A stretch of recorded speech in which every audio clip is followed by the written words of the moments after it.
Olá a todos, eu sou Yuri e hoje eu trouxe a parte 2 da série Para Cleptomaníacos, uma série de podcast aqui do canal sobre o livro Hobby como um Artista, do designer e escritor Austin Kleon.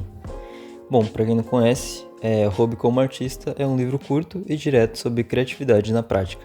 O autor define no início do livro como conselhos para ele mesmo do passado.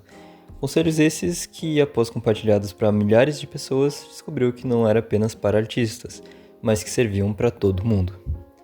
Bom, essa obra é uma porta aberta para se compreender um pouco mais sobre originalidade e um empurrão para começar e para se conhecer melhor. Hoje eu vou falar apenas do segundo capítulo, que apesar de curto, ele abre margem para algumas reflexões. Espero que gostem do conteúdo.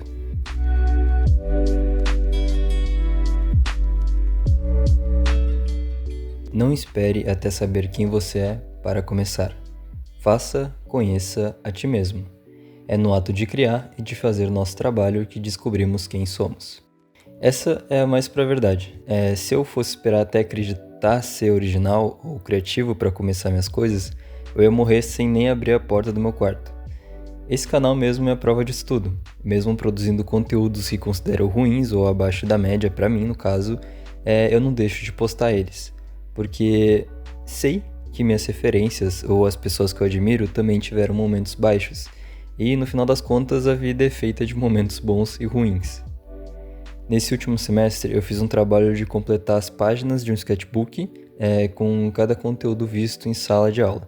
Era do componente História da Arte.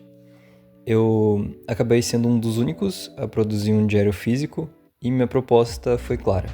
Um caderno de rascunhos, super sujos e com pouco capricho, apenas o essencial, minhas reflexões e rabiscos que seriam úteis para estudar cada movimento artístico. Nesse processo, eu me encontrei em dias que eu estava de fato desmotivado, cansado ou pode ser até mesmo com preguiça, e nesses dias saíram desenhos completamente horríveis. Mesmo assim, eu não apaguei eles do caderno e eu resolvi apresentar para toda a minha turma. O motivo é claro: mostrar para todos que temos dias assim, que aceitar esses momentos e tratar eles com leveza é essencial para aprender. É muito sobre o que a gente pode fazer no momento, mesmo não podendo fazer muito. Se eu tivesse medo de produzir nesses dias ruins, não teria passado do primeiro movimento artístico e provavelmente ia tirar 0 nessa atividade. Eu já me encontrei nessa pressão de não começar algo por causa de medo de ser ruim ou do que as pessoas vão achar de mim. E isso tem um nome, se chama Síndrome do Impostor. É quando você sente um embuste, como se não tivesse ideia alguma do que está fazendo. E adivinha só, ninguém sabe o que está fazendo. Pode perguntar para qualquer um que esteja fazendo algum trabalho criativo. Ele vai te dizer que não sabe de onde vêm as coisas. Essas pessoas estão simplesmente fazendo. Olhando dessa perspectiva, eu percebo que eu não estou tão distante dessas pessoas. Assim como eu sou apenas um estudante gravando minhas ideias para um podcast, o criador de conteúdo Tropia, com quase 1 milhão de seguidores, estava fazendo a mesma coisa há alguns anos atrás, com o podcast Diário de um Jovem Moderno.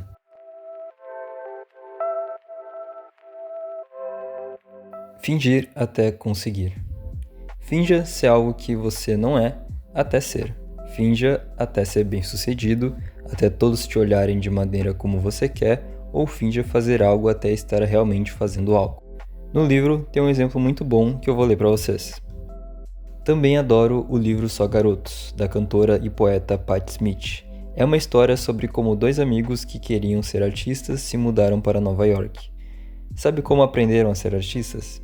Eles fingiam ser artistas. Na minha cena favorita da qual o livro extrai o seu título, Patti Smith e seu amigo, o fotógrafo Robert Mapplethorpe, vestiam seus figurinos de ciganos boêmios e vão para Washington Square Park, onde todo mundo está. O casal de velhinhos turistas olham para eles boquiabertos. A esposa diz ao marido: "Tira uma foto deles, acho que são artistas." "Ah, vamos andando." O marido discorda, "São só garotos." O autor apresenta uma nova forma de ver o mundo, como um palco. Seu trabalho é uma forma de teatro. O espaço de trabalho é o cenário e as roupas são o figurino. E os materiais e ferramentas são os equipamentos da encenação. O roteiro seria apenas o bom e velho tempo, fingir até conseguir. Isso me lembrou uma outra atividade desse semestre. Dessa vez foi uma atividade em grupo, onde a gente teve que fazer um planejamento para uma empresa de onde eu moro. Foi simplesmente o palco perfeito para eu me sentir um profissional do marketing. No primeiro encontro foi uma breve apresentação sobre o que é marketing e o que os grupos iriam fazer durante o trabalho, que durou o semestre inteiro. Não a entrevista, mas o trabalho. Nesse primeiro encontro, eu apresentei uma parte falando sobre desenvolvimento de programas e estratégias de determinação de preços.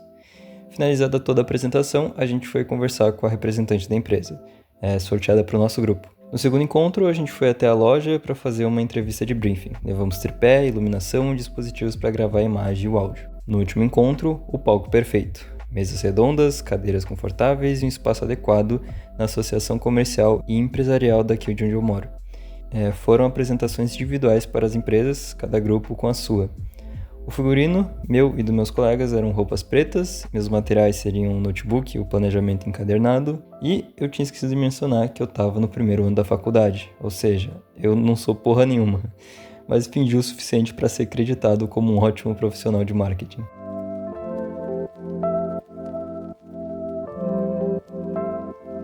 Comece copiando. O autor diz que ninguém nasce com um estilo ou uma voz. Não saímos do útero sabendo quem somos. No começo aprendemos fingindo que somos nossos heróis. Aprendemos copiando. No início, quando eu estava aprendendo a desenhar, eu costumava fazer sempre desenhos de cópia. No início é assim mesmo. Eu não tinha capacidade de criar ainda, então, para ter essa capacidade, eu sempre tive boas referências. De tanto copiar e também estudar, é claro que deve haver um estudo também em paralelo com a prática, eu acabei chegando nos meus desenhos de imaginação. Esse próprio podcast é meio que a prova dessa dica, de começar copiando. É aqui onde eu copio meus artistas favoritos.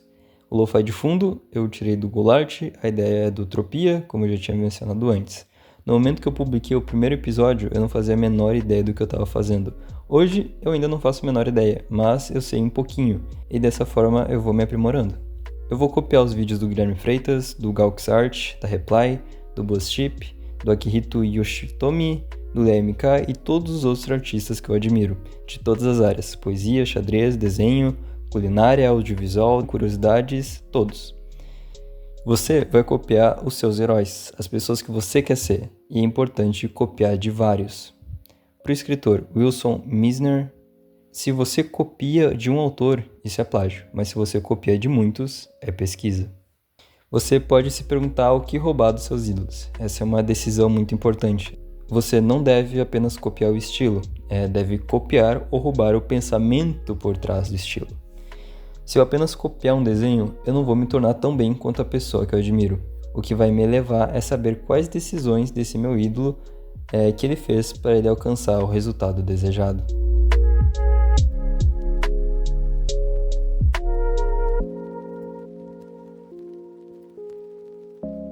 Imitação não é bajulação. O autor cita uma frase de Francis Ford Coppola. Eu não lembro muito bem, mas acho que esse cara é tipo um diretor, dirigiu o Poderoso Chefão, assim. É o seguinte: queremos que você pegue de nós. Queremos primeiro que você roube de nós, porque você não sabe roubar. Você vai pegar o que damos e colocar na sua própria voz. E é assim que você encontrará a sua voz. É assim que se começa. Então, um dia alguém vai roubar de você. Em algum momento, você vai ter que deixar de ser uma imitação para se tornar uma emulação deles. No livro é citado uma coisa bem interessante que eu vou ler aqui para vocês. Não há uma jornada que seja uma jogada nova. A estrela do basquete Kobe Bryant admitiu que todas suas jogadas na quadra foram roubadas dos vídeos que assistia. Mas no início, quando o Bryant as roubava, percebeu que não podia executá-las completamente porque não tinha o mesmo tipo físico dos caras que estavam roubando. Ele precisou adaptar as jogadas para torná-las suas. Nós, seres humanos, não conseguimos fazer cópias perfeitas. E falhando é o que a gente descobre o que é nosso. Faça do seu jeito até ser bom da sua forma.